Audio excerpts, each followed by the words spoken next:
Coming up on State of Events, a fire in San Francisco that took over 70 firefighters to put out. Oakland teachers are planning to strike, negotiating better pay. And Davis police are on the lookout for the suspect who killed 2 people. State of Events starts now.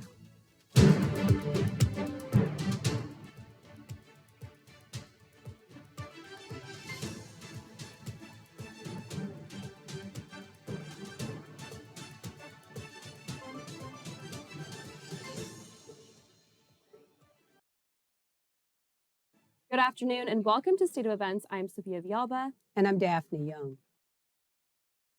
First up today, a 2-alarm fire occurred Friday night at a warehouse in San Francisco's Bayview neighborhood. The fire started at a nearby encampment around 10:30 and quickly spread over to the neighboring warehouse located on Bayshore Boulevard. Over 70 San Francisco firefighters were on the scene to contain the fire, which took an hour and a half to put out. No injuries were reported. Oakland teachers are planning to strike this Thursday. The Oakland Education announced the strike late Monday afternoon. The district and the Education Association have failed to come up with a compromise about pay, class size, and other support services. According to the district, they cannot afford to give the teachers everything they're asking for, so the strike will be at least one day. But union officials have kept and plan to keep it open-ended. Police are still searching for a suspect after 2 people were killed recently in Davis. They are asking the public to stay alert and report any suspicious activity. Jason Mark has a story. These particular crimes are extremely uncommon. We don't experience this here. The city of Davis averages less than 2 murders a year, but having 2 within days has left everyone on edge. So we've been very busy following up on many tips that have been coming in. Police are hoping those tips will help solve 2 stabbings at city parks. The first happened last Thursday when David Bro's body was found in Central Park. Detectives aren't sure when he was killed, and there are no witnesses. Then Saturday night, Abu Najm was found dead at Sycamore Park. This time there was a witness giving officers a vague description. At this point, we don't have any evidence that links the 2. There are similarities, which we've addressed, but we're just not there yet as far as linking the crimes together.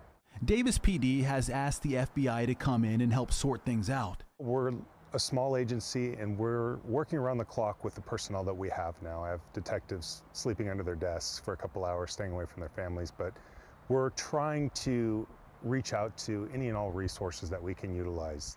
That includes K-9 search crews from Yolo County. The dogs were out at Sycamore Park today, sniffing for clues. We wanted their help to see if we can just canvass the area of our most recent homicide to see if there was any outstanding evidence that we may have missed. We're essentially just double and triple checking. We're asking the public to remain vigilant, to be aware of their surroundings, and to report anything to us that might be suspicious, or if they come across any information that they think might be linked to these crimes. Jason Marks, KCRA 3 News. Coming up after the break, a new scholarship for SF State students who work at the library. And residents in Florida are recovering from a tornado with the possibility of another one on the way. Stick around.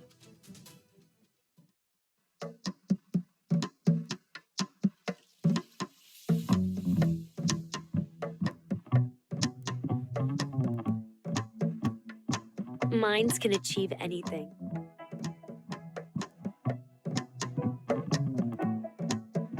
We make sure they get to college.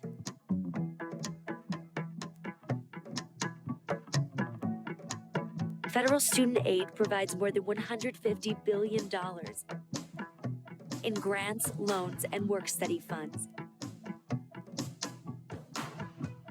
to make college possible for anyone with the mind to get there.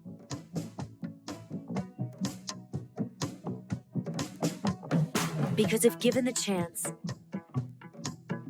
minds will do great things. Federal Student Aid, proud sponsor of the American Mind. Learn more about money for college at studentaid.gov.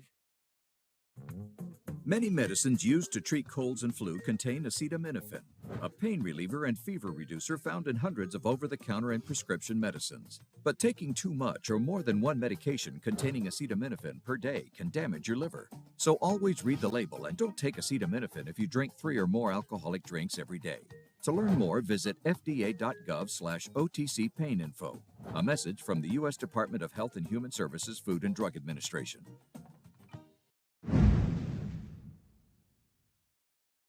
Welcome back to State of Events. Have you noticed a bookstore inside of SF State's J. Paul Leonard Library? Our reporter, Prerna Sandilia, will take us inside and give us a glimpse of what the store offers. San Francisco State's J. Paul Leonard Library houses a pop-up bookstore called Friends of the Library.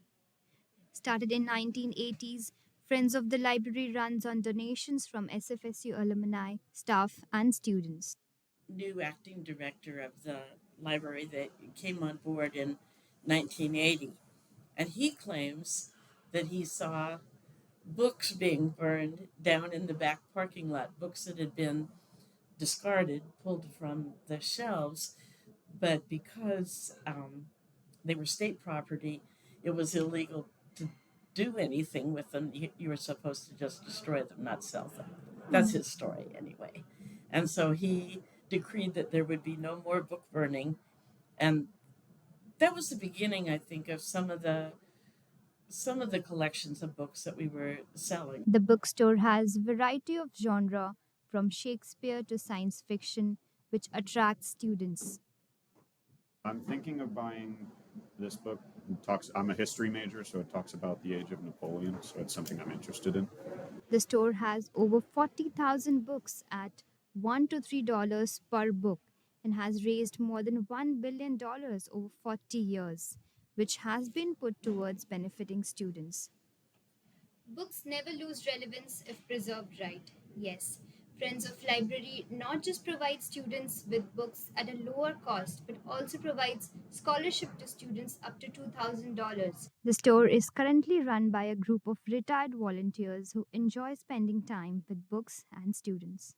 Most of the volunteers are retired faculty or staff from the university, and this is our way to contribute to the future. For State of Events, this is Prerna Sandilia. Well, Prerna, could you tell us more about the scholarship that the Friends of the Library offers to students? Yes, that's right. Friends of the Library President Barbara Loomis told me that starting 2023, they will be granting scholarships to at least 5 students up to $2,000 each. Now, scholarships are specially brought up for the students who volunteer in the bookstore or work as student assistants in the library. So students who apply for these positions have a good chance of receiving it. All right. Well, thanks, Prerna. Thank you, Daphne. Turning to national news, residents across Central and South Florida woke up to severe storms, including possible tornadoes, waterspouts, hail, and damaging winds on Sunday. Meanwhile, parts of Yosemite National Park are expected to reopen Sunday as most of the park was closed over the weekend due to flooding concerns. Shelley Molaski has more. Floridians are recovering from the damage after a powerful tornado barreled through Palm Beach Gardens. Oh my gosh. This powerful tornado flipped a car in the air after a tornado went through South Florida Saturday.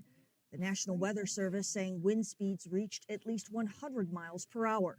The storm system toppled cars in this parking lot as residents grapple with the damage.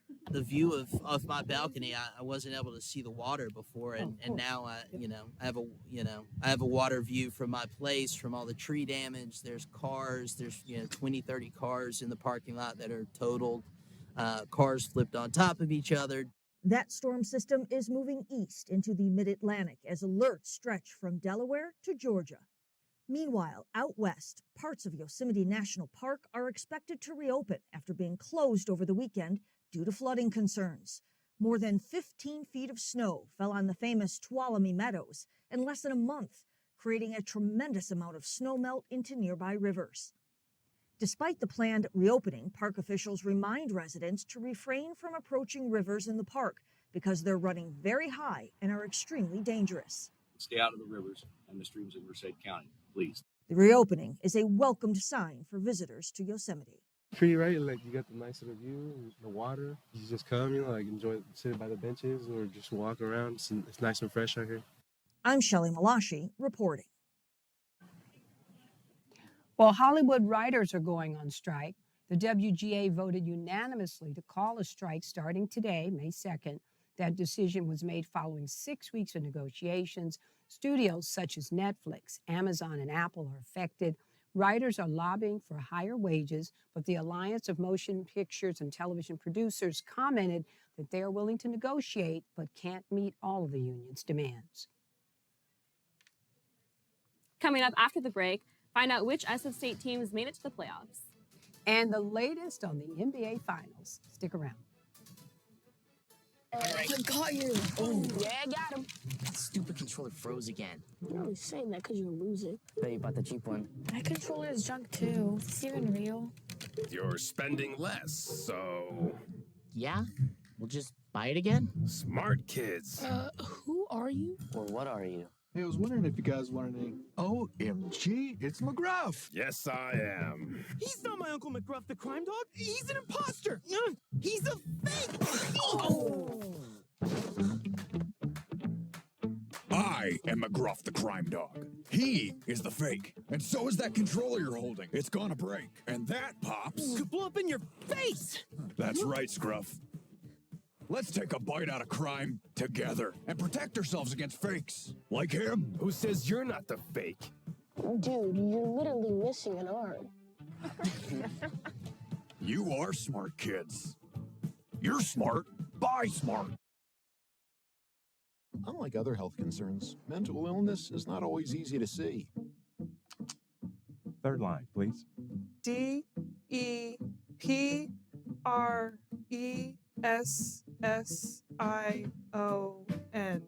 Mental illness doesn't show up on a scale.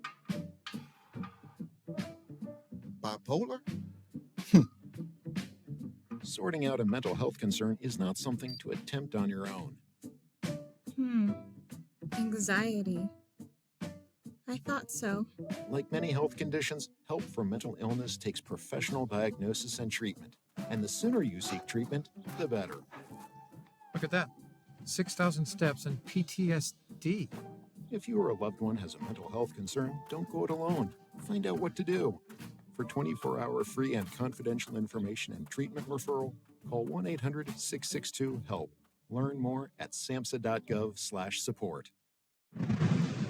Welcome back to State of Events. Now let's take a look at sports.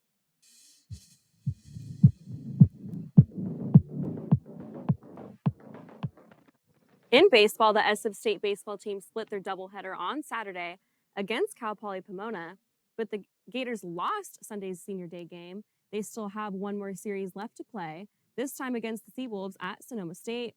The first game in the series is this Thursday, followed by a doubleheader on Friday and their final game on Sunday. After that, the team heads to the CCAA baseball tournament next week in Seaside. Meanwhile, the SF State softball team had two doubleheaders last weekend against Cal State San Bernardino. The Gators lost both of Saturday's games, but split a win on Sunday, beating San Bernardino in that first game 4-1. The Gators softball team heads to the NCAA Division II regionals on May 11th. We wish both teams the best of luck. Beat the Sacramento Kings to advance to the next round of the playoffs. Steph Curry had a record 50 points in Game 7 against the Sacramento Kings, and what a game. The final score was 120-100. Although the Sacramento Kings did not make it to the semifinals, they did get out of their longtime playoff drought. The Kings have gone nearly 17 years without making it to the postseason, which is the longest playoff drought for a team in all of professional sports. Well, another postseason showdown of LeBron James versus Steph Curry is on the way. Tonight is Game 1 of the Western Conference semifinals between the Golden State Warriors and the Los Angeles Lakers. Curry and James previously played against each other in a total of 4 NBA Finals during LeBron's run with the Cleveland Cavaliers. On Monday, James was asked what it's like to be in a matchup with Steph Curry, and he said he has nothing but the greatest respect for Steph. The Warriors have home court advantage for the first 2 games at Chase Center. Tip-off tonight starts at 7 p.m. with the game being televised nationally on TNT. What a game it'll be. Yeah, who are you going to root for this series? I actually like both. I'm a big LeBron and Steph Curry, but go Warriors. There we go. Got to go with the Warriors. Yeah, you know, I'm from SoCal, so I don't like the Lakers, but I grew up a Clippers fan, and I definitely will be rooting for the Warriors during this series for sure. Yeah. Be fun. There we go. Yeah, well, that is all we have for you this time. Thanks for joining us. And don't forget to subscribe to our State of Events channel on YouTube at the QR code on the screen. For State of Events, I'm Sophia Villalba. And I'm Daphne Young. Have a great day.